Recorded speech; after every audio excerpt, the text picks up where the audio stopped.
Opa, podemos entrar? Bem-vindo ao O de Casa, o podcast que fala das delícias e angústias de ser brasileiro vivendo fora do Brasil. Um lugar para dividir histórias e dar aquela força nos momentos de incerteza. Vamos aqui falar sobre aquelas coisas que a gente só conta para os de casa mesmo. Então, puxa a cadeira, pega um pão de queijo, que o O de Casa está começando. E hoje nós temos um episódio mais do que especial, porque a gente sempre convida pessoas especiais para participar aqui do O de Casa. Hoje vamos falar com a Gabriela Durães. Ela é dentista de Itabuna, Bahia, graduada na Federal de Diamantina e com diploma validado pela University of Maryland.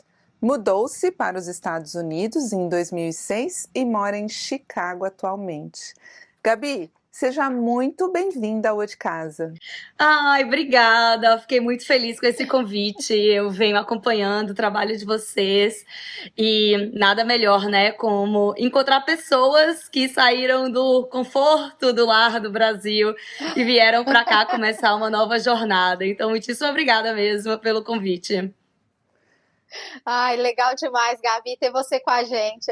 A gente já conversou um pouquinho antes e eu descobri, sabe, Fê, que a gente é conterrânea. É conterrânea? Muito, né? É mesmo? Eu sou baiana, mas eu tenho um pé bem forte em Minas, viu? Quase o corpo todo. Se formou em Diamantina, né? Aliás, eu amo Diamantina. Que lugar lindo. Não é? Eu acho que quem conhece apaixona e ama mesmo. É uma cidade incrível. Verdade. Mas vamos começar do começo, né, Gabi? Então, você que já é nossa Odcasers. Odcasers, a gente batizou agora os seguidores de Odcasers. Adorei. É a versão americana do O de Casa. Você já sabe que a gente começa o episódio pedindo ao convidado que traga uma inspiração, uma música que o inspire, uma música brasileira. Então, o que você trouxe pra gente aí? Nossa, eu vou dizer que eu tive uma certa dificuldade com essa missão, porque meu gosto musical é muito eclético. Mas na hora que vocês perguntaram, eu acho que a música que mais me inspira é uma música antiga do Chico César, que chama Deus Me Proteja. Ela até ficou mais popular na época da pandemia, com o Big Brother, né? Agora a gente tá terminando Big Brother com a Juliette. Ela cantava muito essa música. E essa música me remete, assim, ao São João do Nordeste. E ela é uma pequena oração. Então, quem não conhece, né? É uma música que começa: eu não vou cantar, não farei isso com vocês. Mas, não, minha voz, olha, minha voz é de uma ótima dentista, tá?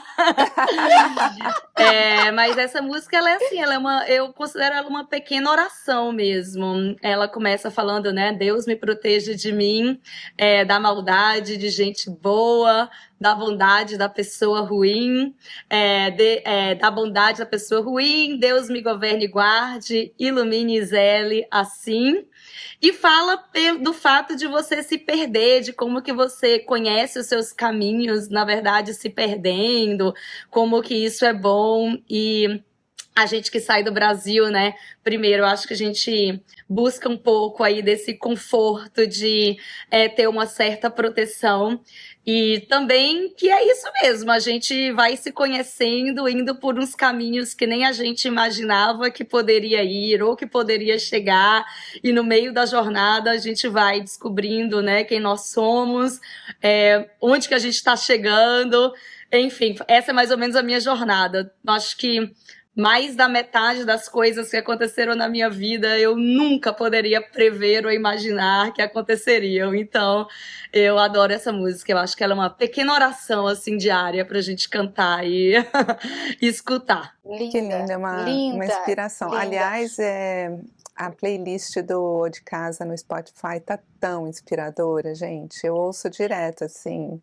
E eu vou dizer que eu sou fã. Eu sou fã, porque quando as pessoas falam da música, às vezes são músicas que eu não conheço, aí eu vou lá e escuto. Eu tô adorando, parabéns, viu?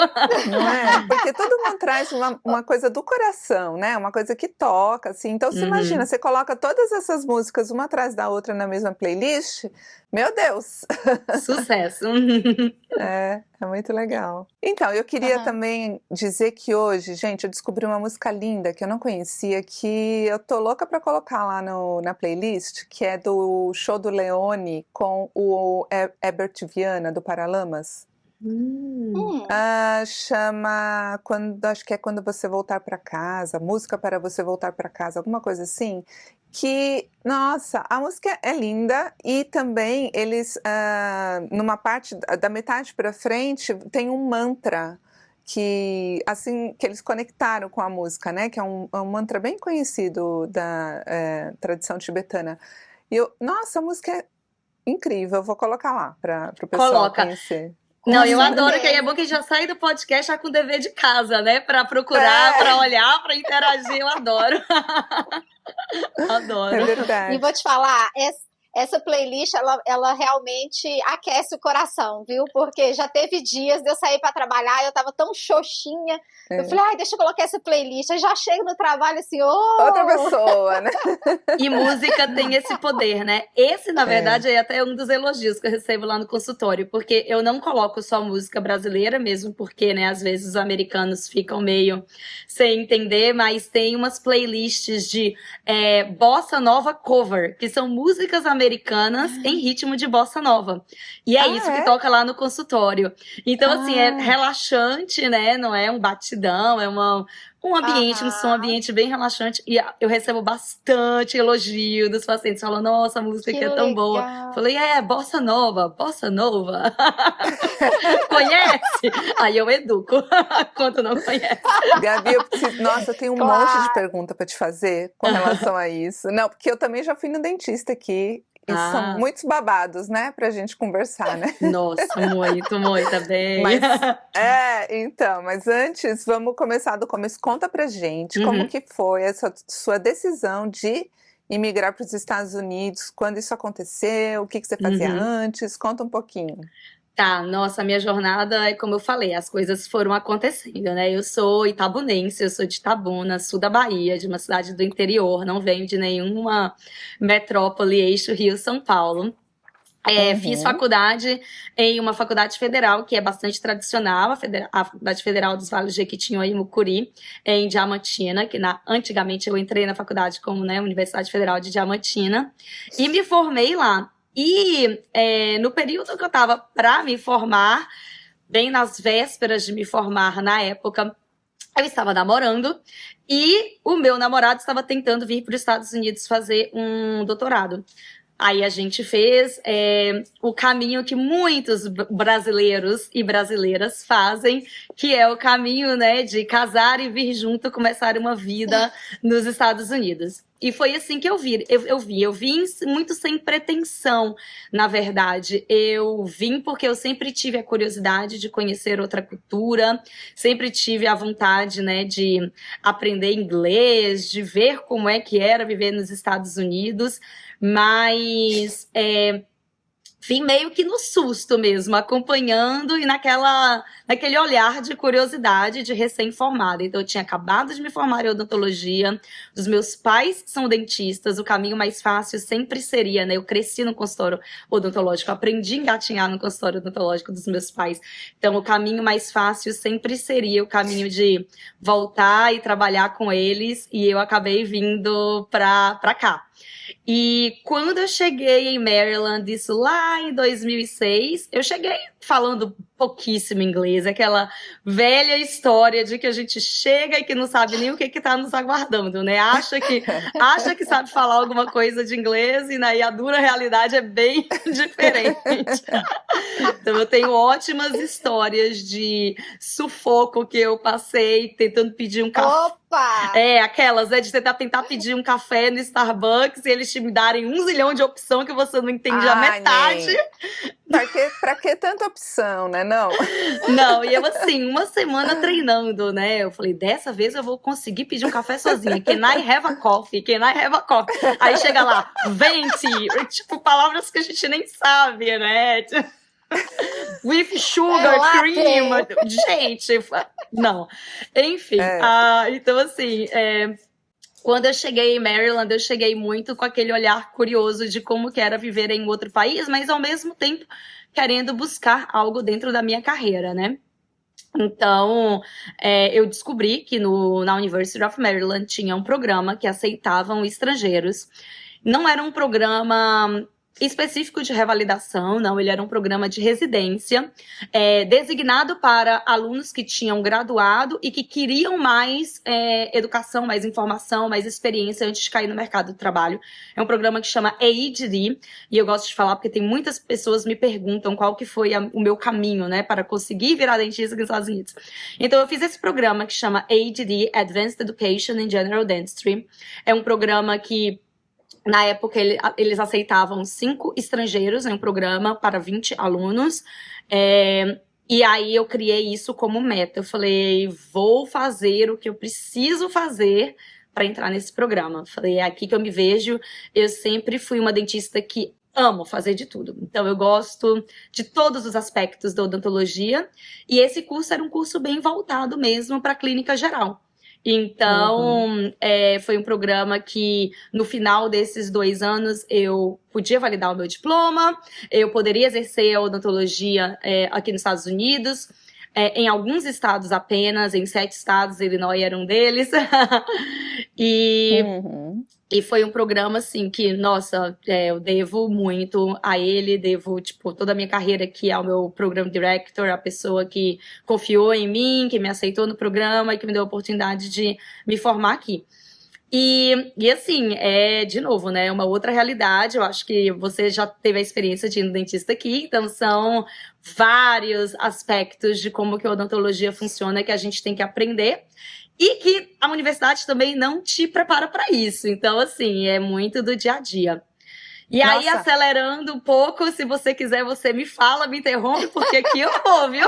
Não, você já trouxe um monte de coisa que a gente ia perguntar aqui, mas tá na sequência, é isso aí. Tá. Vou dando o timeline para vocês. Porque assim que eu me formei, né, em Maryland, então... tinha uma universidade de odontologia abrindo aqui no estado de Illinois, a Midwestern University. Eu me formei na University of Maryland. A Midwestern University era uma universidade que já tinha um campus no Arizona e estavam abrindo um segundo campus aqui em Illinois. Estava na época de contratação de professores. E aí, eu e o meu ex-marido, na época, aplicamos para uma vaga de professor, ele em período integral, eu em regime parcial, porque na minha cabeça era sempre bem claro, assim, durante a minha residência eu fiz um mestrado em Biomedical Science, então eu sempre gostei muito da área acadêmica, sempre gostei muito da educação, da formação de novos dentistas, sempre fui apaixonada mesmo pela área da educação, mas eu também sou apaixonada pela clínica, eu gosto do dia a dia de consultório, de estar com o paciente. Então, esse combo aí de trabalhar no consultório e dar aula numa universidade, na época parecia perfeito, e foi muito perfeito por muitos anos. Foi assim que eu vim parar em Chicago, vim parar aqui por causa da universidade, vim parar aqui para dar aula, e assim fomos construindo aí essa jornada de odontologia no estado de Illinois, trazendo odontologia brasileira para vários pacientes. Que bacana. Nossa, que bacana. Me fala aqui, você chegou a exercer no Brasil ou não? Você só veio formada? Eu me formei em dezembro e mudei para os Estados Unidos em agosto. Você, como boa mineira, você vai saber exatamente os lugares que eu trabalhei. Quando eu me formei, eu não queria... Primeiro, né, eu nem ia voltar para a Bahia para trabalhar com os meus pais, porque não fazia sentido criar nenhum vínculo com o paciente. E eu, na época, fazia um projeto social. Como estágio. E aí, o pessoal desse projeto social da CDL, da Câmara de Comércio de BH, eles me contrataram para fazer um trabalho como uma dentista contratada de uma ONG suíça. E eu fui para trabalhar numa fazenda em Amarantina, que é interior de Ouro Preto, trabalhando com crianças desprovidas de odontologia. Trabalhei nesse projeto por 3 meses, em um trailer odontológico, e trabalhei em conjunto dessa fazenda, indo para algumas creches na parte suburbana de Belo Horizonte. Então o trailer ficava estacionado em uma creche super carente de uma comunidade por 15 dias, aí a gente tratava eu era a única dentista, tratava todas as crianças da creche, depois a gente mudava. E fiz isso pelos 4 meses que eu fiquei no Brasil. Então, assim, eu brinco que eu sou mais dentista nos Estados Unidos do que eu fui no Brasil. Mas, como eu disse, eu cresci no consultório odontológico. Eu fiz de tudo. Eu comecei a trabalhar com meu pai quando eu tinha 10 anos, no consultório. E eu fiz de tudo dentro de consultório. Eu fui recepcionista, eu fui assistente da minha mãe. Sempre gostei muito, sempre acompanhei ela durante a minha juventude, a minha infância toda. Não, e você fez um intensivão, né? 4 meses. 4 meses numa realidade de um Brasil que às vezes a gente acha que não existe, né? E assim, foi muito aprendizado nesse período. Foi muito engrandecedor. Isso que você disse, Gabi, é verdade, assim, porque muitas pessoas que eu encontro aqui, brasileiros, a grande maioria vem de São Paulo ou do Rio, né? Uhum. Então, a realidade que eles viveram é essa, São Paulo e Rio. Eu também sou de São Paulo e quando eu me mudei para Nova Lima, né, que aí eu conheci a Clarice e tal, eu descobri outra realidade, outra forma de viver que eu não conhecia quando eu morava em São Paulo, né? E aí é isso, são tantas realidades acontecendo no Brasil que a gente acaba só fixando em 2, mas na verdade tem muitas outras coisas acontecendo e as pessoas vivem de forma completamente diferente, né? Dependendo do lugar. Exato. E eu acho que essa foi a grande preparação, assim, que eu tive pela vida de conseguir, né, sair do Brasil e vir para cá e conseguir me adaptar tão bem, porque, na verdade, eu saí de casa, de Itabuna, para fazer faculdade aos 16 anos. Eu ingressei na faculdade de odonto com 17. Então, assim, hoje em dia eu paro e penso, eu falei, gente, 17 anos tá morando fora de casa. Que loucura! E aos 22, tipo, tendo a responsabilidade de tocar um projeto social, com pacientes dependendo de você. Então, assim, você amadurece de uma maneira, você vê outras realidades. Então, eu acho que isso te prepara para você se adaptar a qualquer adversidade em qualquer lugar do mundo, do planeta, né? E não tem expectativa que faça a gente parar, né? Porque às vezes a gente vai com uma expectativa que vai ser do jeito X, porque eu tô ouvindo você falar, não é comum as pessoas virem e terem esse foco mesmo, né? Claro que eu não tô generalizando, mas quando você vem focado, igual você já veio com a sua profissão e já fez o processo todo para ser dentista aqui também, porque isso também não deve ter sido fácil, né?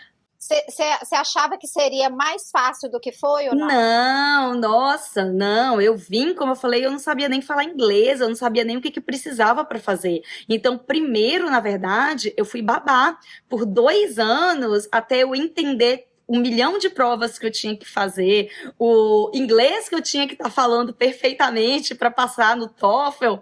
Então, assim, foi uma preparação mesmo. Eu fui babá por 2 anos, estudei muito para passar nas provas, e aí passei nas provas, passei no processo de seleção, fui chamada para entrevista e entrei na universidade. E aí eu achava assim, beleza, agora a pior parte passou. Não, meu Deus, na universidade era assim, matando um leão por dia. Porque, como eu falei, era um programa que não era para estrangeiro. A gente não tinha professor ali te babysitting, professor passando a mão na sua cabeça porque você não está entendendo o inglês. Não, vamos, tipo, a gente tem paciente para atender, as expectativas, vira, né? Não, as expectativas com os residentes eram lá em cima, a gente não era aluno, nós já éramos todos formados. Profissionais. Então, por isso que eu falo, as minhas expectativas, elas nunca foram condizentes, assim, com a realidade, em nenhum sentido da minha vida, porque, de novo, né, anos depois eu passei por um divórcio, que eu acho que ninguém espera passar por um divórcio, então, assim, você não tem a expectativa, você não calcula ali na frente, você vai passar por um divórcio, muito menos encontrar uma outra pessoa e casar de novo, entendeu? Então, as expectativas que a gente vai construindo, se você se apega muito nela, eu acho que é receita para frustração, mas ao mesmo tempo a gente vai construindo aí, né, novas expectativas e caminhos e jornadas. Eu gosto muito de um ditado que diz: se você quiser fazer Deus rir, conte seus sonhos para ele, né? Então, tipo assim, conte seus planos para ele. Porque, assim, são seus, né? A gente não sabe quais são os dele. E falando sobre tudo isso, aí a pergunta que tá batendo aqui comigo, assim, as diferenças de ser dentista no Brasil e nos Estados Unidos, tá? Então eu vou contar a minha experiência. Tá. Que, assim, eu moro em Michigan, então, assim, é super diferente, né, de um estado para o outro, então não dá para dizer que aí é igual. Mas eu fui num dentista, ela é brasileira, ela conseguiu validar o diploma, né, mas ela trabalha dentro de um consultório que é americano, então ela é uma das dentistas nesse consultório. Sim. Eu já achei super estranho aquela sala aberta, que tipo assim... Não é igual no Brasil, você entra numa salinha e daí você fica ali com o seu dentista te atendendo, bonitinho. Não, é tipo assim, meio que um rodízio, né? Você fica numa cadeira e a dentista vai lá, faz alguma coisa, ela vai dar uma volta, não sei o que ela vai fazer, porque a gente não vê. Vou te contar esse segredo. Aí vem uma outra e faz alguma coisa, aí também vai dar uma volta, aí daqui a pouco ela volta e faz alguma coisa e vai andar de novo. Eu achei isso super diferente, né? Então conta pra gente o que acontece quando ela vai dar a volta lá atrás, assim. E isso, assim, essa é a minha vida, então eu também sou uma dentista brasileira, mas a gente é obrigada a trabalhar nos modelos americanos, e mesmo eu tendo o meu próprio consultório, os meus 2 consultórios, né, eu trabalho no modelo americano, porque o modelo de business aqui de uma clínica odontológica é muito bem estruturada. E aqui, diferentemente do Brasil, a gente tem profissionais que são mais qualificados e capacitados em níveis da odontologia para dar o suporte ao dentista. Então, o que acontece aqui nos Estados Unidos, essa volta que a gente dá, existem modelos de consultório, então eu acho que o consultório que você teve é o que a gente chama de open day, que são as cadeiras mais abertas. Existe o consultório que é semi-privado, que as divisórias são um pouco mais baixas, mas ainda assim dá para você ver um pouquinho das cadeiras, e os consultórios que são completamente fechados. Depois da pandemia, isso é bem nítido entre os meus 2 consultórios, porque depois da pandemia, com toda a polêmica que teve do aerosol, a gente hoje em dia preza por consultórios mais fechados, muito mais similar às cadeiras do Brasil, né, os consultórios do Brasil. Então, o meu primeiro consultório, eu inaugurei há 11 anos, e o segundo consultório há 4 anos. Então, o meu primeiro consultório, ele tem as cadeiras semi-privadas, e o segundo consultório, elas são 100% privadas. Então, assim, eu fecho as portas e eu fico fechada com o paciente dentro da sala por causa de toda a polêmica que teve com relação à infecção cruzada, através de aerosol, partículas, né, de saliva e tal. Então, existem esses modelos estruturais de consultório para começo de conversa, né? E aí... E aí a questão de você sair é porque nós dentistas trabalhamos aqui nos Estados Unidos com cadeiras múltiplas. Então a gente atende múltiplos pacientes ao mesmo tempo. Então do mesmo jeito que você está sentada, tem outros 3, 4, existem clínicas com 8 pacientes sentados ao mesmo tempo. Meu Deus!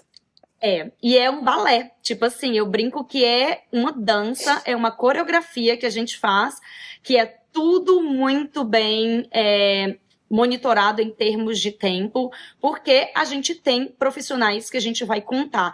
Então, quando o paciente chega no consultório, o paciente, né, vai ser sentado na cadeira pela assistente, a assistente vai fazer a entrevista, vai começar com medição de pressão, raio-x, aí a gente tem o higienista que entra no quarto, que é uma pessoa especializada que faz um college de 2 anos para ser especializada somente em limpar os dentes do paciente. Dependendo do estado, o higienista pode até anestesiar, então ele não é um estado que o higienista está apto a fazer anestesia, e eles só fazem limpeza. Então, assim, a gente tem o profissional, o higienista, para poder contar, para fazer a limpeza e a preparação do paciente, para quando o dentista entrar, a gente só fazer o diagnóstico. Então, assim, a gente tem um time que nos permite fazer esse pula-pula de cadeira em cadeira e atender pacientes múltiplos ao mesmo tempo. Precisa de uma estruturação de agendamento muito boa, então a gente precisa, né, coordenar muito bem como que esses appointments, como que o paciente é agendado mesmo. Às vezes nem tudo é perfeito, porque, de novo, estamos lidando com seres humanos e às vezes a gente vai planejar um procedimento que a gente faz em 100 pessoas, 1 hora, a gente dentista sabe que a gente completa esse procedimento em 1 hora, a gente está lidando com o ser humano. Pode ser que a gente tenha uma pessoa que a anestesia não pegue, que vai demorar 1h30, então às vezes pode ficar tudo meio caótico. É uma profissão muito estressante, odontologia, a gente trabalha com nível de estresse muito elevado, porque são muitos níveis de responsabilidade também. Eu acho que o estresse maior é você lidar não só com o paciente, mas com tanto de profissional no mesmo paciente, né? Sim. Porque basicamente você tem que saber exatamente o que o outro fez, que agora é sua hora. Isso me lembra uma fábrica de como é que chama? Uma produção em série, né? Tipo, uma produção em série, uma linha de montagem. Na verdade, sim, é uma estrutura muito bem feita, né? Porque existem várias comunicações e a pergunta que eu mais recebo de paciente, Instagram, é assim, mas você não confunde o paciente? E eu tava com essa dúvida aqui também. Você não confunde o paciente, você não confunde o procedimento. E mais, eu atendo 3 línguas. Então, às vezes, eu tenho um americano, um espanhol, um mexicano e um brasileiro. E aí eu vou entrando e vou trocando. Aí os brasileiros, eles ficam, cara, como que você consegue? Mas eu falo, é treinamento. E, claro, são técnicas. A gente não confunde o paciente porque a gente não senta e confia na lembrança. A gente sempre faz uma verificação em 3 steps. Então, a gente verifica de 3 maneiras diferentes o que a gente está fazendo. E a gente ainda conta com os funcionários de verificarem mais de 2 vezes. Então, assim, erros não acontecem porque existem muito passo a passo de verificar. Então, assim, de novo, é organização. É muita organização, é muita estrutura, é uma estrutura sólida. E é um modelo que se trabalha aqui há anos. Então, essa odontologia de cadeiras múltiplas, ela tá chegando no Brasil. E eu acho que vai ser o futuro do Brasil também. Eu acho que hoje em dia, no Brasil, tendo mais, né, técnicos em higiene bucal, tendo mais formação em TDAH, técnico de higiene, tendo mais assistentes mais qualificados que vão para a escola e se formam, eu acho que esse vai ser o modelo do futuro da odontologia do Brasil também. Mas é um modelo que já faz parte da odontologia americana há muitos anos. É igual a Fê fala. A Fê costuma falar isso muito, né, Fê? Que os Estados Unidos, ele é top no processo, né? Então, tudo quando ele tem um processo, ele segue. Exato. Eles são muito bons de fazer processo. E na sua opinião, o que você vê de pontos positivos e negativos nesse modelo de negócio? De atendimento. Atendimento. Eu acho assim, como eu falo, né? Nós, brasileiros, carregamos, claro, a nossa cultura de formação. Então, eu, apesar de trabalhar nesse modelo, eu prezo muito pelo que o brasileiro tem, que é a comunicação, é a explicação, é demorar um pouco mais conversando. Então, meus pacientes, eles sabem, eu sempre gosto de bater um papo com o paciente com relação à saúde bucal, então eu sempre projeto na frente do paciente uma televisão bem grande, fotos de antes e depois, fotos de onde que dá para melhorar na higienização em casa, foto dos problemas, onde que tem cárie, raio-x, reviso todos os raios-x com meus pacientes, eu brinco que tem paciente que já tá comigo, né, há 11 anos, o tempo do consultório eu falo assim, gente, vocês já sabem diagnosticar aqui nesse raio-x, porque vocês escutam eu falando há 11 anos, 2 vezes por ano. Então, Eu acho que, às vezes, a falha do modelo americano talvez seja essa, de ser uma comunicação na qual não é muito efetiva e não se gasta muito tempo com essa educação do paciente, que na minha cabeça não é gastar tempo, pelo contrário, né? Você... de novo, Educar, criar metas, educar, em prevenir, o que é que você pode trabalhar em prevenção. Então, eu bato muito nessa tecla da prevenção. Eu brinco que eu sou a dentista, que eu adoro fazer limpeza e adoro checar o paciente e dizer não tem nada.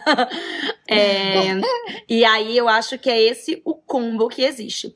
E existe também, que provavelmente vocês já ouviram falar de como que o dentista americano, ele é um pouco mais agressivo em tratamentos. E aí vem a grande questão de que nós estamos, né, no país do processo. Então, o americano, ele vive um dia a dia de clínica na área da saúde com extrema preocupação de tomar um processo. Então, tratamentos nos quais nós, brasileiros, somos um pouco mais conservadores e conversamos mais com o paciente. Vamos monitorar, vamos ver como é que você está se sentindo, entra em contato comigo se acontecer, entendeu? Algum problema com esse dente, mas ok, se você estiver confortável em monitorar, podemos monitorar. Provavelmente o americano vai falar, não, vamos extrair esse dente, a gente não vai ficar olhando. Porque existe uma questão aí legal, né, de comunicação e medo mesmo de que talvez o monitorar seja considerado negligência e a chance de um processo. Então, eu acho que essas são as principais, assim, nuances que existem dos dois lados da odontologia brasileira com a odontologia americana. Esse assunto dos processos é algo que até eu queria abordar, talvez, né? Num episódio a gente poder falar mais sobre isso, porque essa possibilidade e essa prática de processar, né? Que aqui é muito comum, ela contribui para muitas coisas que não são legais, que acontecem aqui, de relacionamento, né, de ajudar mesmo, né, de colaborar com o próximo, ela barra muitas iniciativas, né, que isso a gente acaba ficando muito na defensiva, né? Porque você sempre está com medo de você passar do limite. Você nunca sabe até onde você pode ir. Pode ser considerado A, pode ser considerado B, então você fica na sua. Na dúvida você não faz, né? Na dúvida você fala, vai que eu faço de boa intenção e ainda tomo um processo, né? Isso é ruim, né? Isso. E essa é outra diferença. Aqui nos Estados Unidos a gente gasta um tempo absurdo com documentação, né? Então, assim, eu falo para os pacientes, o paciente sai da cadeira, eu fico uns 15 minutos entrando notes, documentando toda a minha conversa com o paciente, principalmente nesses casos, nos casos em que, né, existe um consentimento mútuo verbal, mas que também tem que ser escrito, em monitorar coisas pela nossa, né, formação e pela nossa cultura mesmo do brasileiro também querer um tratamento mais conservador. E então, assim, tem um desgaste, assim, tem um desgaste no final de tudo ser documentado. No Brasil, eu lembro, meu Deus, a documentação era só escrever o que foi feito. Aqui na faculdade, a gente escreve, são parágrafos detalhados de quanto de anestesia a gente deu para o paciente, todos os tipos de material marca utilizados. Então, assim, são notas que a gente coloca na ficha do paciente com um detalhe absurdo mesmo sobre o tratamento. Então, essa também é uma grande diferença. Até quando você chega, né, no consultório, eu lembro que eu preenchi tanto papel, mas tanto papel. Eu falei, gente, mas precisa de tudo isso. Sim! Olha, essa reclamação é comum, é frequente. Mas eu acho interessante, porque também quando você retorna, e isso eu falo porque eu me senti bem de retornar no médico e ele pegar seu histórico e praticamente ler como é que foi a última consulta, sabe? Exato. Então, assim, isso te deixa confortável. É claro que nada é perfeito, tem os seus prós, tem os seus contras, e a gente vai tentando se encaixar nos dois mundos, né? Trazendo um pouquinho da gente e aceitando um pouco do que aquele ambiente está trazendo também. Sim. Né? Porque se a gente está fora do nosso lugar, né, nosso Brasil, a gente também tem que se sentir aberto para receber o que está sendo colocado pra gente, senão a gente não sai do lugar também. Uma outra coisa curiosa que tem a ver com essa papelada, gente, eu preciso contar. A primeira vez que os meus filhos foram num aniversário, desses que é, tipo assim, um lugar de pula-pula. Já aconteceu com você, Clá? Gente, aí falaram assim, você vai ali assinar um waiver, né? Eu falei, sei lá, acho que tem que assinar um papel, né? Aí eu peguei o papel assim, gente, comecei a ler. Era tipo assim, se seu filho tiver traumatismo craniano, se ele quebrar um braço, se ele ficar inválido, eu falei, nossa, pra onde que ele tá indo? É um aniversário mesmo? E é em todos os ramos, né? Isso acontece em todos os ramos. Eu dou aula de dança. E aí você tem que fazer o seguro para qualquer coisa que aconteça com o seu aluno. E outro dia eu fui fazer uma aula e a professora veio com um documento frente e verso, e aí no final ela falou assim, gente, aqui só tá dizendo o seguinte, se você morrer não é culpa minha. Resumo. Tipo isso, né? Então fiquem à vontade, podem ler, não tem problema, mas resumindo é isso, se você morrer não é culpa minha. E aproveita e coloca aí o telefone de contato se algo acontecer, para quem que eu ligo. Eu falei, Jesus, eu não quero pensar mais, eu quero ir embora. Aqui você tem que dar consentimento para tudo, né? Então você tem que dar consentimento, você tem que estar, estou consentindo com os riscos, né? Que a gente... da vida mesmo. Mas é interessante quando você vê por escrito. Exato. Porque a gente sabe, né? Mas talvez é isso. Aqui é o país do processo, tanto na linha de montagem, né? Quanto processo mesmo. Se der alguma coisa errada, vão te processar. Sim. E vai dar uma coisa errada baseado em quê? Quem que tá analisando isso, né? Porque igual você falou, às vezes você tá... analisando um processo e tomando um cuidado que a pessoa está olhando aquilo com outros olhos, tipo assim, isso pode ser negligência, quer dizer, quem que está analisando esses dados, né? E aí eu fico pensando assim, conta pra gente alguma coisa curiosa, assim, que aconteceu ou no consultório ou fora dele, baseada nessas duas culturas, assim. Ai, gente, meu Deus, tem várias coisas. Odontologia aqui nos Estados Unidos, né, tem esse mito de que é caro, né, então... o pessoal fica com muito medo de ir no dentista. Então, assim, outra as pessoas... pergunta é relacionada a isso. Porque o pessoal vai no dentista porque, às vezes, eu vejo assim, tá precisando ir, né? Ou então, já tentou muita loucura dentro de casa. Muitas loucuras já foram tentadas até a pessoa chegar no consultório. Então, assim, são as várias situações de... Falo, gente, mas é muita criatividade de como consertar o dente. Tipo o quê? Não, a Super Bonder é a clássica, né? Super Bonder é a primeira escolha. A pessoa, não sei por que passa na cabeça que tem que colocar Super Bonder e colocar o dente grudado com Super Bonder. Que, tipo, dificulta a nossa vida 1000 vezes, porque depois o negócio não sai e a gente não consegue ajudar a pessoa porque colocou o Super Bonder lá. E aí tem que esperar o Super Bonder ir dissolvendo sozinho. Mas... acho que da minha carreira toda, assim, a experiência mais interessante que eu amei de ter feito, nem foi aqui nos Estados Unidos, mas foi uma emergência que eu tive quando eu trabalhava no interior de Minas, né? E um paciente foi com espinho de piqui na língua. Ele tinha mordido o piqui. Não sei se todos vocês conhecem o que é piqui, né? Vocês... aquela frutinha, não é? É, uma fruta do cerrado, que é amarela, que tem a polpa e que o interior dela é cheio de espinho. E que você não come, você não mastiga, você só rói a polpa.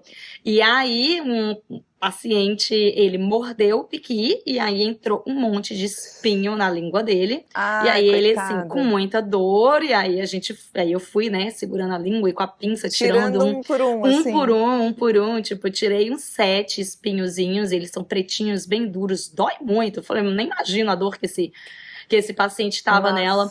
Mas, assim, aquilo me deu uma satisfação tão grande de eu poder contar que eu tive essa experiência de uma emergência tão exótica, que eu falei pra ele, a gente não vai nem te cobrar, vai embora, obrigada pela experiência.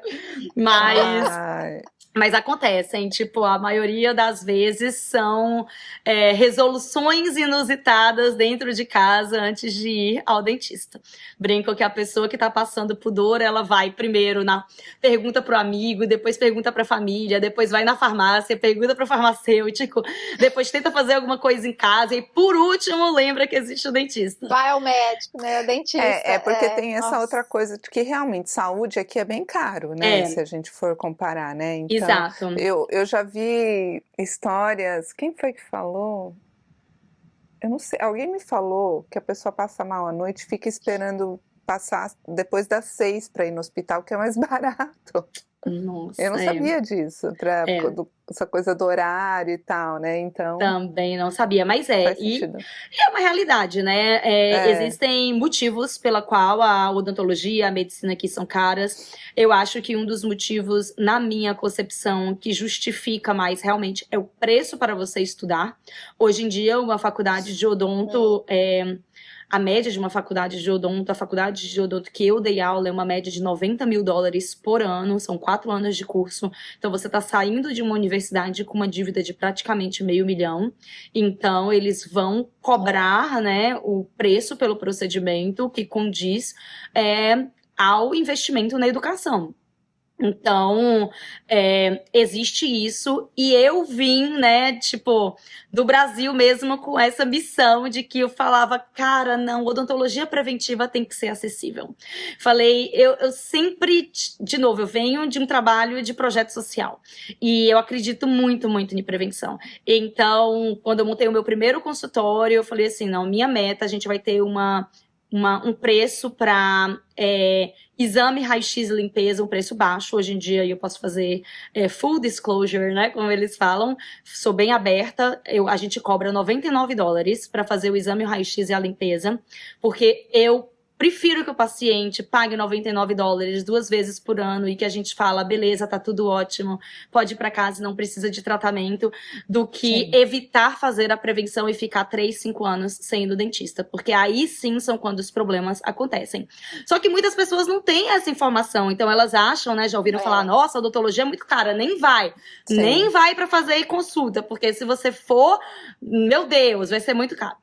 E claro que às vezes, né, não são só consultas, existem tratamentos que precisam ser feitos, e aí a minha missão mesmo é tentar ajudar a pessoa no máximo que eu posso. Então a gente tem programas de plano de pagamento dentro do consultório, justamente para facilitar, tanto para o paciente que tem seguro, que às vezes, né, o copay do seguro é um pouco mais do que o paciente consegue pagar, e os pacientes que não têm seguro, que a gente oferece. Tipo, a gente oferece um desconto para quando o paciente já não tem seguro, e a gente oferece planos de pagamento dentro do consultório.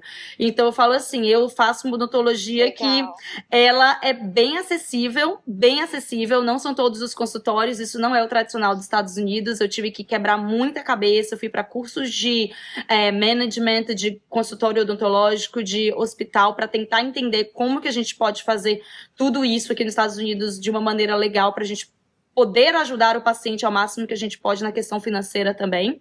E aí eu tenho muito orgulho disso, porque eu acredito que as pessoas foram falando, os pacientes foram falando um pro outro, e eu acredito que é por isso que eu tenho tanto brasileiro também, porque eles sabem que eu falo assim, ai não, deixa comigo, a gente vai desdobrar, a gente vai conseguir fazer esse tratamento, a gente vai dar um jeito, e daqui pra frente vamos ficar na prevenção. Então essa foi uma das minhas missões, assim, de quando eu abri o meu primeiro consultório, porque eu já vinha, né, tipo, eu não montei o consultório assim que eu comecei a trabalhar, não, eu trabalhei em vários setores, eu trabalhei como a dentista que você conheceu, foi que trabalhava em um consultório de outras pessoas, eu também trabalhei em um consultório como um associate, eu trabalhei em um consultório que atendia o plano do governo daqui de Illinois, então era um consultório bem latino, ele chamava Família Dental, então foi assim, uma experiência para mim, porque nesse consultório eu atendia 8 cadeiras, foi quando eu aprendi realmente o que é, tipo, a realidade de um volume alto de pacientes. E de novo, tipo, eu vi vários setores da odontologia aqui nos Estados Unidos também, até decidir o que eu queria ter no meu cantinho, no meu consultório, como que eu queria fazer os meus atendimentos. Sim. Ainda dentro do modelo da odontologia americana, mas assim, com um toque bem grande, viu, de uma brasileira aí por trás. Sim, sim. Porque é isso, eu acho que é bem isso. É você trazer a sua experiência, a forma como você gostaria de ser tratado, com o que é possível ser feito, Exato. né? Então, quando você junta as duas coisas, e que aqui parabéns. é um grande diferencial, né? Esse calor, esse acolhimento, essa atenção, né, Sim. que se dá ao paciente faz toda a diferença, porque não é comum, né? Então, com certeza. E, de novo, o time, né? Você precisa de um time, você precisa de pessoas que estão ali do seu lado. E no meu consultório eu tenho pessoas de todos os lugares do mundo. Então, eu tenho ucraniana, eu tenho um mineiro trabalhando comigo, tenho um brasileiro trabalhando comigo, tenho uma dentista do Nepal. Enfim, tenho pessoas de todos os diferentes backgrounds. E isso ajuda também, né? Você tá ali inserida em uma multicultura, que é o que você vê no seu dia a dia. Porque você vai atender pessoas de todos os lugares. Eu tenho pacientes de todos os lugares. Eu tenho pacientes que... Sei lá, hoje em dia eu tenho paciente que vem de Nova York pra atender comigo, paciente que vem do Arizona, que eu falo, gente, muito obrigada, me sinto honrada. Mas, que bom, bacana. Né? E você Gabi, vê no dia a dia. Desculpa, Não, tudo bem. Não é que eu pensei aqui, você estava falando que atende pessoas de todo mundo. Você consegue identificar grupos, assim, tipo assim, geralmente...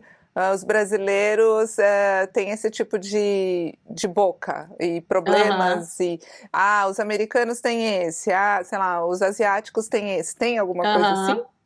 Tem, eu acho que a diferença mais nítida, que eu brinco, falo assim, meus pacientes, eu sempre faço essa piada, eu falo, meus pacientes brasileiros são sempre saudáveis, principalmente nos formulários, né, de história médica que os pacientes têm que preencher antes do atendimento, é bem nítido, assim, como que o brasileiro, ele não tem o hábito de tomar remédios, como que o brasileiro toma remédios, assim, em último caso, então tenta controlar tudo, diabetes com dieta, né, colesterol com dieta, antes de tomar remédios, enquanto os americanos, principalmente, a lista de medicação é muito grande e uma lista de alergias muito grande.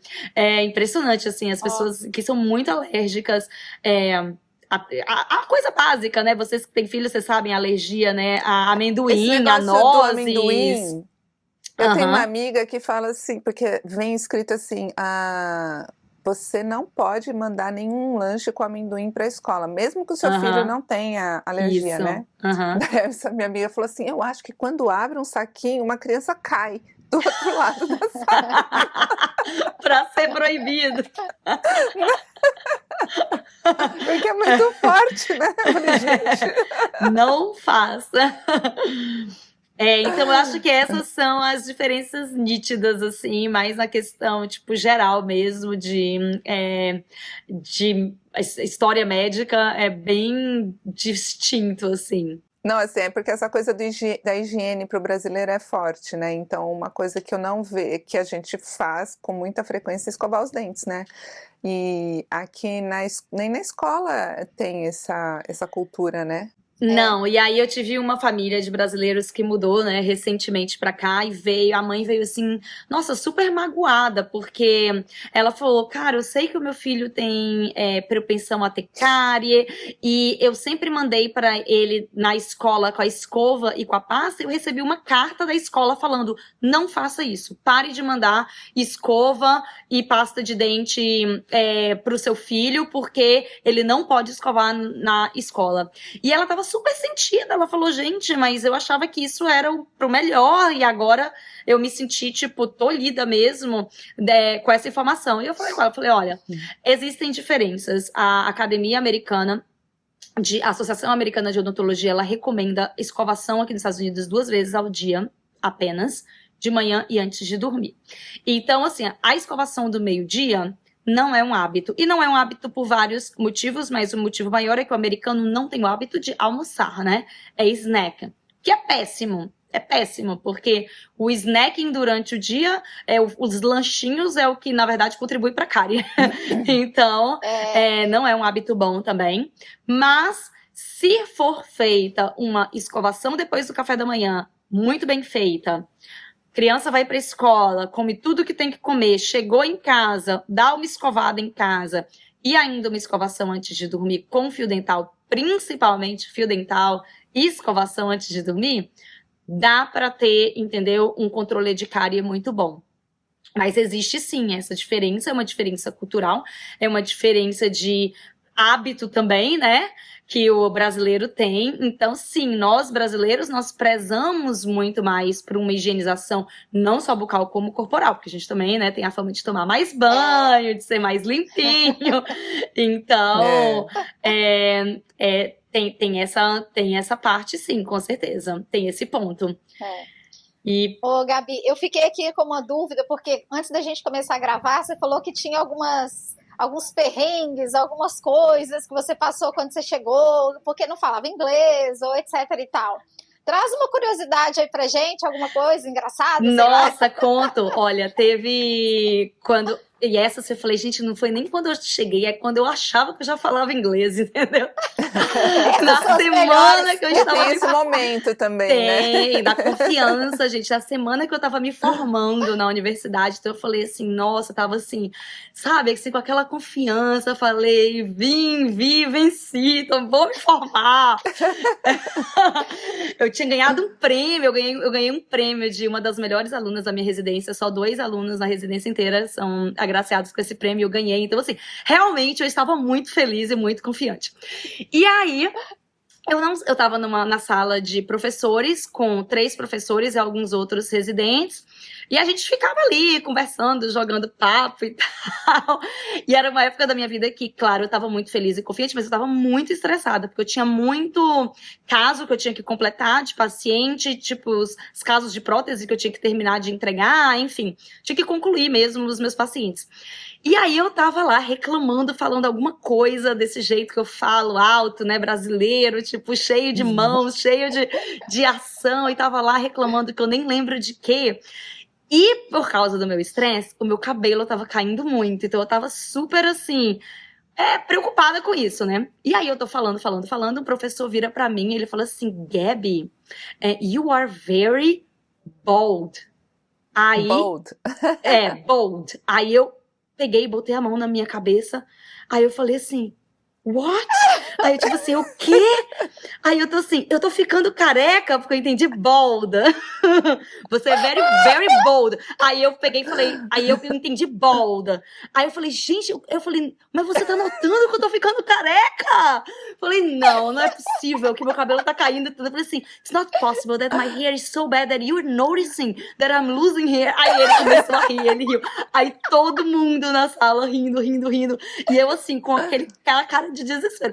Aí ele falou, no, Gabi, bold, like coffee, strong. Aí eu, gente.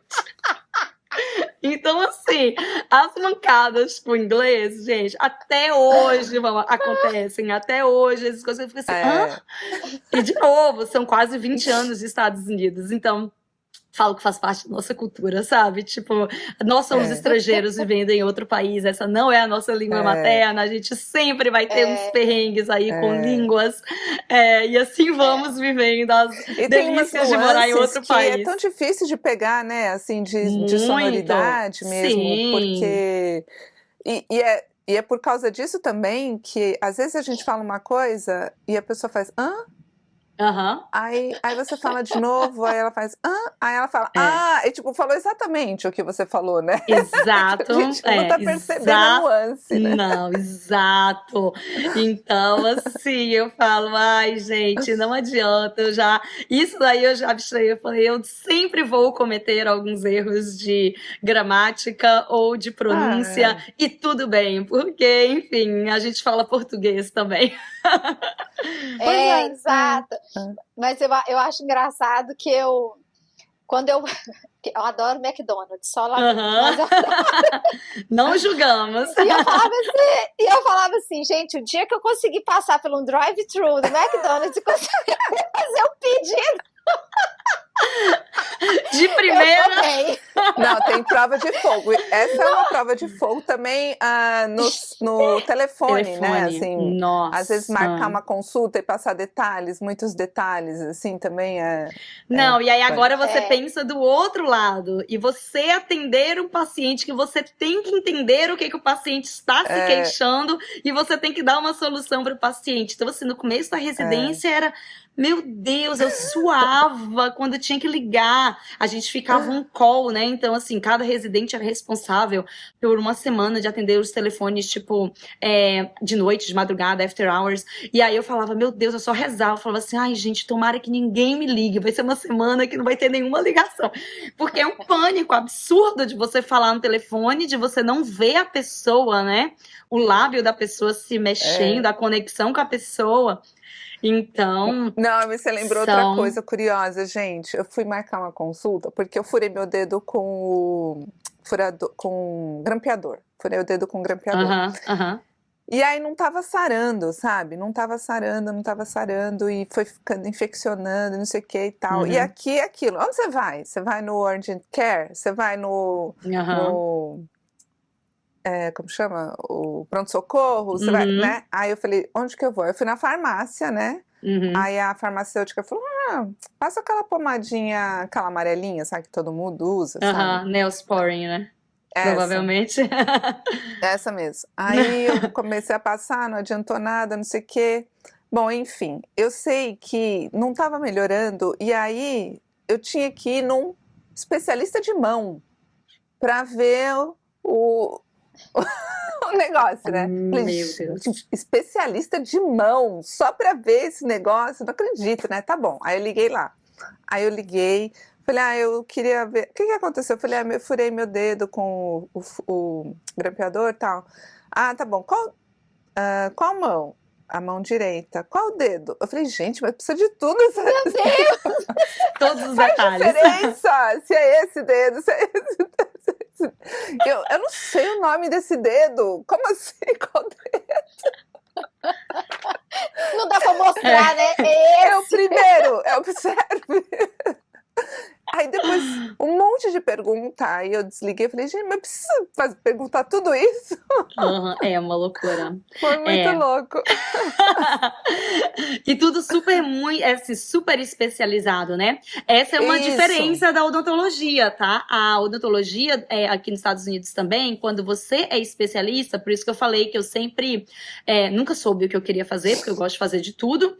E esse é um problema, bom, não é um problema, é como são as coisas, né? Como as coisas são desse jeito aqui, que o especialista, que ele não pode atuar fora da sua área. Por exemplo, um ortodontista que coloca aparelho, ele não pode fazer limpeza, ele só coloca aparelho.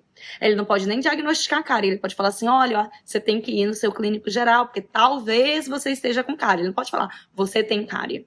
O odontopediatra, ele só pode atender crianças. O especialista em canal, o endodontista, só pode fazer canal. Ele não pode tratar cárie, não pode fazer limpeza, não pode fazer nada além de canal. Então, as especialidades aqui nos Estados Unidos são muito bem definidas e existem especialidades para tudo, né? Existe especialista da mão. É incrível isso. É super especializado. E na odontologia segue um pouquinho aí por esse caminho. E se você quer mesmo fazer de tudo, você tem que ser clínico geral, você não pode se especializar. E no Brasil existem existem dentistas que têm várias especializações, na verdade. Tem dentista que é especialista em periodontia, doenças de gengiva e canal. E atua nas todas as áreas. E aqui não pode, aqui não faz parte da regulamentação. Eu fiquei sabendo que na escola também, né? Você dá aula só para o 5º ano. Ou você dá aula só para o 4º ano. Exato. Você sabia disso? Você não é também. professor, assim, do 1º ao 5º. Não, você não pode, é o professor né? daquela série. Incrível. São algumas nuances aí de diferença. Você como dentista brasileira, não necessariamente você atende só a comunidade brasileira, mas eu queria entender um pouquinho como é a sua atuação na comunidade brasileira. Nossa, eu visto a camisa, viu? Eu já tô aqui já, eu visto a camisa e falo com orgulho, porque eu já tô aqui já em Illinois desde 2011, então já tenho já longos anos, tenho, assim, o prazer de conhecer muitas pessoas, mas também ter muitas amigas, né? A gente tem um grupo de pessoas que fazem pela comunidade brasileira. E ao longo desses anos, a gente viu aqui em Chicago e região, né? Eu acho que todo o Midwest, uma reestruturação e uma reorganização da comunidade que é excelente. Só traz coisas boas e benefícios pra gente. E desde o começo, sempre quando começaram os primeiros eventos, lá estava eu. Falei, gente, vamos fazer acontecer, contem comigo. Então eu faço de tudo. Eu sou sponsor, né, de vários eventos, praticamente todos os eventos. Eles sabem que podem contar comigo. Voluntario também, sou voluntária. Quando às vezes o sponsorship não rola, eu voluntario com o meu trabalho manual mesmo, de estar lá na festa junina fazendo cachorro-quente, vendendo cachorro-quente para ajudar a comunidade brasileira. Tenho o maior orgulho mesmo de estar presente, porque eu amo a cultura brasileira. Eu acho que fica muito mais fácil quando a gente tem um pouquinho do Brasil aqui perto da gente. Minimiza a saudade, minimiza tantos problemas, em tantas camadas, a gente se sente mais acolhido. Bom, de novo, né? É o de casa, né? É trazendo um pouquinho da casa da gente para a nossa casa aqui. Então, sou bem atuante, assim, em todos os eventos brasileiros e espero continuar podendo dar esse apoio sempre, porque eu só vejo só benefícios, né? Eu brinco, quem me conhece sabe, fala assim, que eu gosto tanto de arte e cultura que eu casei com um artista, né? Então, casei com um artista brasileiro, que eu gosto de tanto que eu amo a arte e a cultura do Brasil. Mas eu acho super importante, sabe? Ter esse apoio e essa divulgação, porque às vezes as pessoas, elas não sabem como apoiar. E o apoio vem apenas indo. Então, existem eventos, por exemplo, que são gratuitos. Então, assim, que a pessoa pode ajudar indo, porque se a pessoa vai lá, aparece, consome, enfim, né? Apoia, consome. Coisa. E dá mesmo apoio, né? Continua tendo. Agora, se ficar uma coisa isolada, na qual as pessoas simplesmente não vão, não colaboram com a presença, não tem o porquê fazer. E é muito difícil. É muito difícil você ter esse apoio. Tipo assim, tiro o chapéu muito pra Paty, né? Que teve aqui também, da Coluna Illinois. Sim. De todos os líderes religiosos que hoje em dia a gente tem aqui em Chicago, né? A gente tem a comunidade católica, várias outras igrejas protestantes. Tem também o Caritas. Então, assim, tiro o chapéu para todos esses líderes que estão aí unindo as comunidades para um bem maior, que é acolher o brasileiro.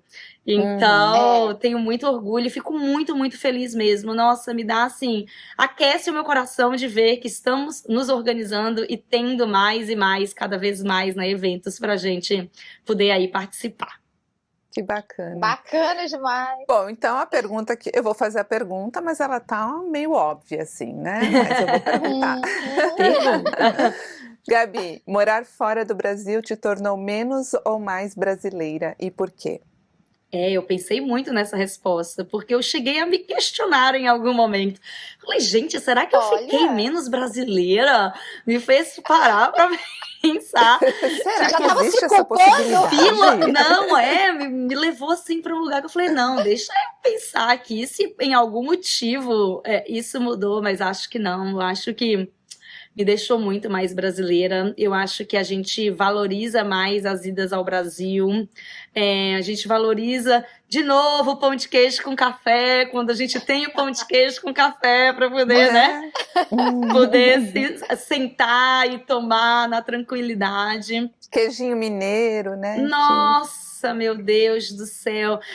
Eu tive em New Jersey essa semana, que eu tenho uma grande amiga lá, e aí ela me levou, a primeira parada, ela me pegou na estação de trem, ela me levou em um supermercado, uma padaria brasileira. Gente, eu tava assim, no céu, eu tô assim, boba, né? Tinha pão de sal, falei, meu Deus, tem pão de sal fresquinho saindo, tem biscoito de queijo.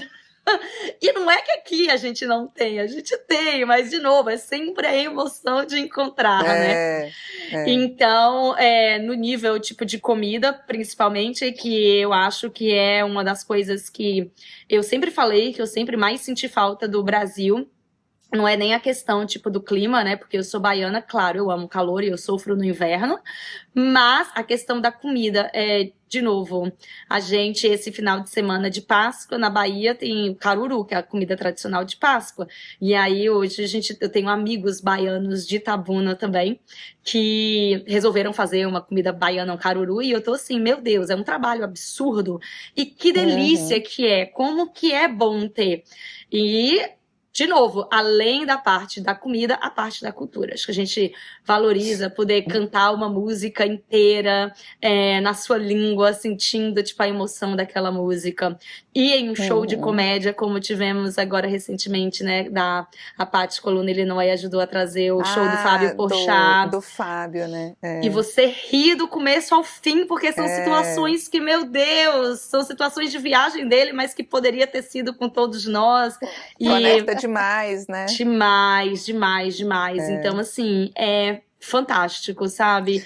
Você poder dar valor a essas pequenas coisas que são tão cotidianas quando você tá no Brasil, que você não percebe e que aqui você começa a admirar.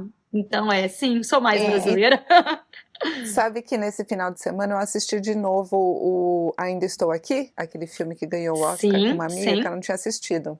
E aí eu fiquei pensando, porque o começo do filme é a ambientação, né? É toda dos anos 70 e assim, e me fez lembrar tanta coisa, assim, tipo, da minha infância, né? E os carros, as roupas, o fato de todo mundo fumar em tudo quanto é lugar, né? Sim, dentro de casa. Dentro de casa, não sei o quê. E até as conversas, né? Os diálogos também, né? Sim. E aí eu fiquei pensando assim, como é essa sensação de pertencimento, né? Porque como a gente assiste muitos filmes americanos, eu acho que talvez eles se sintam assim quando eles assistem, né? Mas pra gente sempre é mais distante, né? Assim, agora é mais próximo porque a gente sabe como que é viver aqui. Mas não tinha essa conexão. E aí, com esse filme, essa conexão foi tão forte, né? E conforme você foi falando, é isso, assim, de você... essa conexão, a gente valoriza, né? Tá nesse lugar onde a gente se reconhece, né? Traz uma memória afetiva, né? Demais.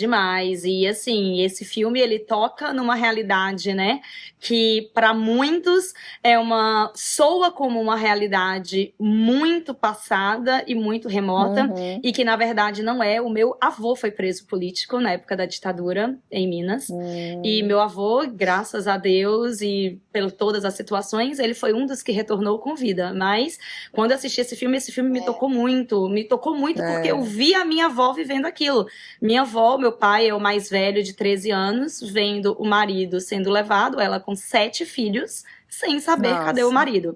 Então, assim, de novo, são situações de passado e que tocam muito em família, em que você pensa, não vou me relacionar ou... não vou ter nada em comum com um filme de ditadura, e no final, quando você começa a conversar com pessoas, você começa a ver que não foi o passado tão tardio. São gerações que a gente ainda convive. E, de novo, você cria aquele senso de história. Foi uma história do Brasil que a gente sabe que aconteceu. E a gente quer mais isso, né? A gente quer mais, de novo, acesso a filmes brasileiros, acesso a produções igual Cena, que tá no Netflix, que dá aquele orgulho de ser brasileiro. Sim. A gente quer mais ver o Brasil pelo mundo. Mas é difícil, é muito difícil. A gente precisa de apoio. Então, assim, os menores, que você acha que é um apoio pequeno, na verdade, para quem tá produzindo e tá aí investindo na cultura, é um apoio muito grande, muito grande. Verdade, você falou tudo. Mas, Gabi, a gente está chegando ao fim do nosso episódio, infelizmente, porque eu posso acho que a gente ainda conversaria mais mansa. Nossa, muito bom. Ainda. E aí eu queria saber de você uma frase, um conselho, uma dica que você daria para os brasileiros que estão pensando em migrar ou para nós mesmos que já estamos por aqui. Que palavras que você tem de conforto aí para os Odecasers? Olha, eu gosto muito do conto da lagosta.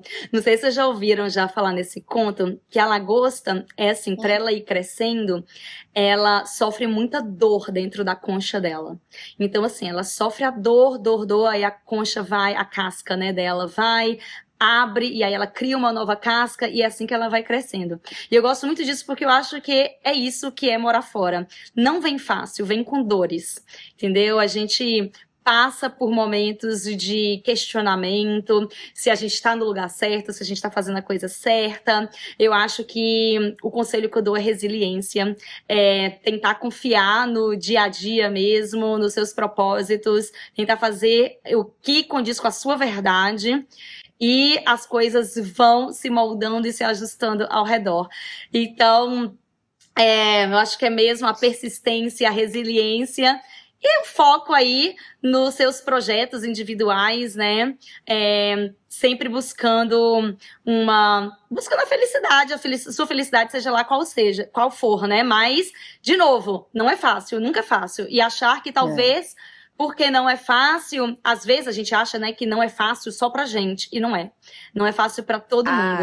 Isso é verdade. Então, isso, todo mundo que passa aqui diz a mesma coisa. Exato. Então, assim, criem redes de apoio, porque isso foi o que me ajudou, minhas redes de apoio. Vocês são uma rede de apoio incrível, porque é uma referência mesmo para quem tá, né, passando pelas angústias de estar fora de casa e pelas alegrias também, que, claro, não são só angústias, tem muito momento bom, tem muita coisa boa que a gente tira de estar aqui, mas tendo esse conhecimento, tendo essa rede de apoio, tendo fonte de informação, escutando pessoas com as mesmas experiências, isso facilita demais, demais, demais. Foi onde eu encontrei o meu conforto. Ai, que legal. Boa dica, viu? Boa dica. Excelente. Gabi, não tenho palavras para agradecer a sua participação, o seu alto astral aqui no De Casa, essa sinceridade, simplicidade, assim, obrigada por apoiar o projeto, por estar aqui, por fazer tanto pela comunidade brasileira também, né? Parabéns pelo seu trabalho, viu? Ai, obrigada a vocês. Eu gostaria muito de me consultar com você aí em Chicago. Também. Venham, olha, vocês querendo 4 horas vir, daqui. Vocês querendo vir no sábado, a gente dá um jeito no final do dia, a gente faz uma consulta em família, é só então, vocês têm meu contato direto, estamos aqui para isso, e no mais do que vocês precisarem, né, não só da odontologia, mas continuem aí nesse propósito de vocês, que é lindo, muitíssimo obrigada pelo convite, contem comigo também para o que precisarem, aí em termos de divulgação do podcast de vocês, que vai se divulgando sozinho mesmo, porque está sendo um trabalho incrível que vocês estão fazendo. Obrigada. Ai, obrigada, Gabi. Obrigada mesmo. Foi delicioso conversar com você. E quero conhecer vocês pessoalmente, então, vocês têm que vir para Chicago, a gente já combinou com a Paty que vamos para lá, né? Ela já está organizando lá um evento, falou que a gente vai... acho que tá na agenda, lá, né, da programação, né? Então, ótimo. Então, esse encontro pessoal vai acontecer. O mais breve eu espero. Então, o De Casa vai ficando por aqui. Vou dar uns meus recadinhos. Então, todo domingo, episódio novo no canal. Também tem a dica de comentar, compartilhar, e também se inscrever no canal e marcar no sininho também para quando entrarem novos episódios, né? E, gente, a gente quer muito saber de vocês, o que vocês estão pensando, sugestões de convidados, de assuntos, enfim, o que tá rolando aí do outro lado com os Odcasers. É isso aí.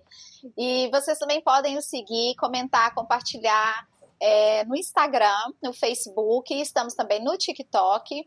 E não esqueça, temos uma playlist no Spotify, que você pode ouvir todas as músicas, inspirações de nossos convidados. Então é uma playlist que está deliciosa. Ela é ótima para uma sexta-feira, para dar gás para o final de semana. E é ótima na segunda, para dar um gás para a semana inteira. Exatamente, concordo. Então, isso aí. Não é? Então, o De Casa vai ficando por aqui. Tchau, pessoal. Tchau. O De Casa. O De Casa.